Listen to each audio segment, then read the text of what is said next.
them that. So a warm welcome for Meaghan. Meaghan? Thank you. Thank you. So quickly, let's start with a show of hands. How many of you feel like you are currently maximizing the effectiveness of your CRM marketing channels? All right, glad I'm here. Definitely room for improvement. So I'm here to talk about how traditional retailers are winning with personalization and automation, and to give you some of their best tips and tricks to help you make the most of your CRM marketing channels. So why am I talking about traditional retail in a room full of D2C marketers? Well, firstly, because we at Movable Inc. have been working with literally hundreds of them for about a decade. So obviously there's a lot to learn there. But B, they're currently, where's my little clicker? Here we go. There we go. Now we're onto the slides. But B, they're currently beating true D2C at their own game right now, and they're going to account for 3/4 of all D2C sales this year, and also outpace in growth at 22% versus 17%. Now, this isn't exactly surprising. You know, these established retail brands are exactly that. They're really established. And with that comes significant resources, infrastructure, brand awareness, and obviously marketing spend to boot. Now, that obviously gives a ton of advantages and has really helped them achieve a level of scale that most true D2Cs aren't reaching. At 75% of D2Cs bring in less than $5 million annually. However, true D2Cs have some great advantages which can really help maximize the CRM marketing space like traditional retailers are already doing. So the first is being truly digital first. Now, believe it or not, many traditional retailers are actually still beholden to multiple internal teams who actually think that, designing for digital or producing content for digital is the same as for print. They can also have really long execution timeframes, outdated tech stacks, as well as complex internal bureaucracy and really lofty approval processes. Whereas being a D2C, you hopefully have a really powerful digital team, even though it might be a little bit smaller than you'd like, and you're hopefully not as bogged down with, archaic processes and platforms and practices. Next, we have data. Obviously, since you began, you've been collecting data and have hopefully been using this to inform, your product direction, your marketing tactics, and overall sort of, goal of the company. You hopefully have a great test and learn culture already established and, reaping the benefits of having a lot of actionable customer data.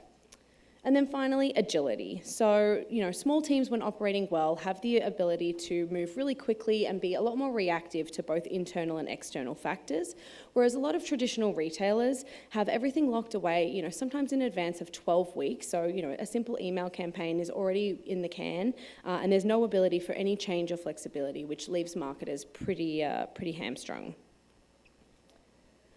Okay, so now we're talking about personalization. So I want to quickly address, what's kind of the elephant in the room, which is, how personalization fits in with all of these concerns from consumers over privacy these days.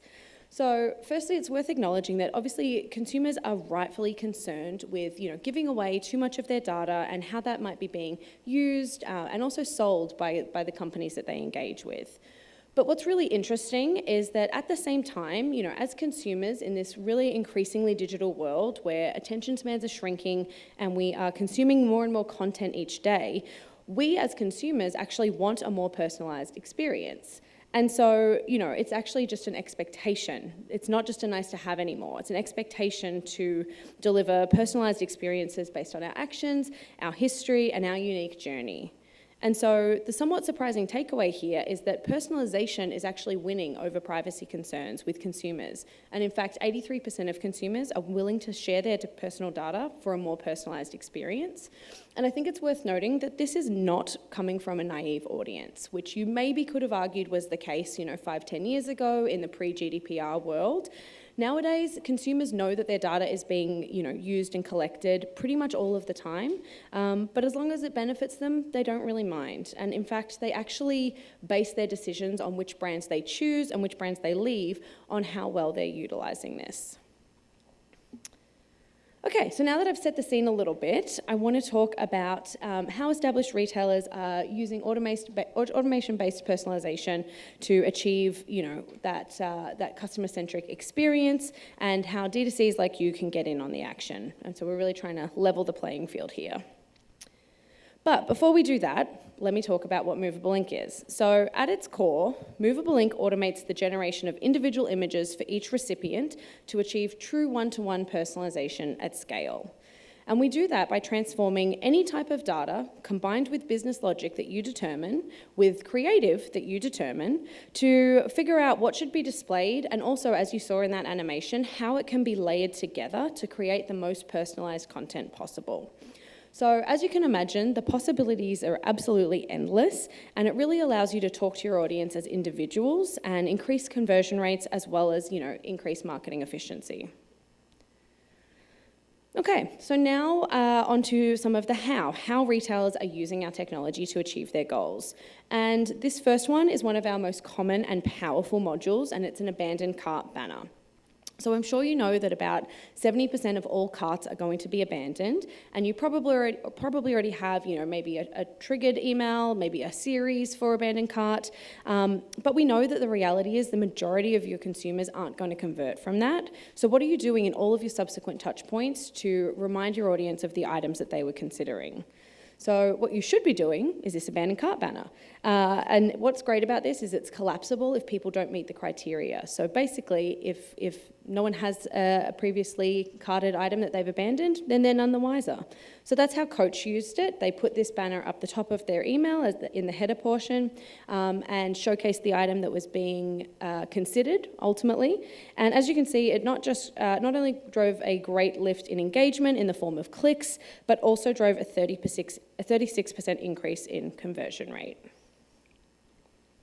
And then we have another great tactic for increasing conversions, which is the addition of social proof. Since we know that, people obviously really seek this out, in the opinions of others in the form of, referrals and UGC.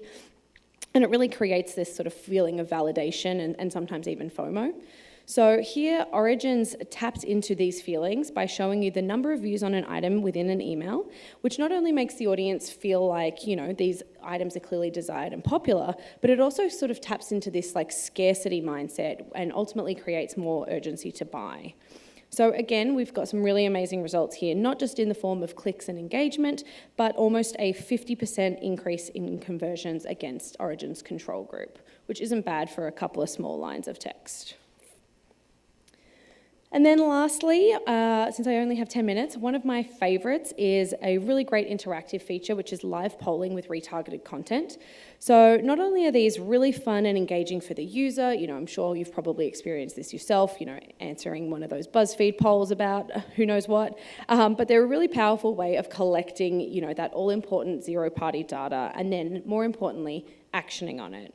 So HSN did this in a really fun editorial way where they asked their audience what their favourite colour for summer clothing was.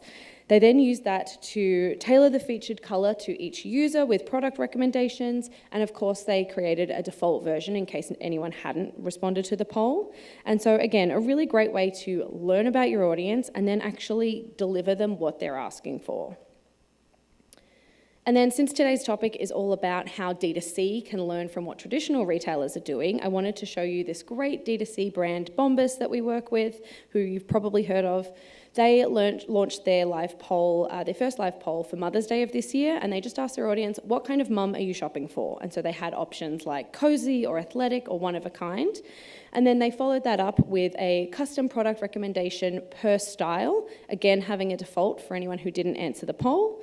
And as you can see here, this campaign brought in an incremental 127K and was also a finalist in the EIS Best Interactive Email Award. Okay, so now I'll just quickly sum it up with, a quick thought on how to succeed with personalization. The first is to remember why you're doing it. Personalization ultimately builds connection through creating relevance.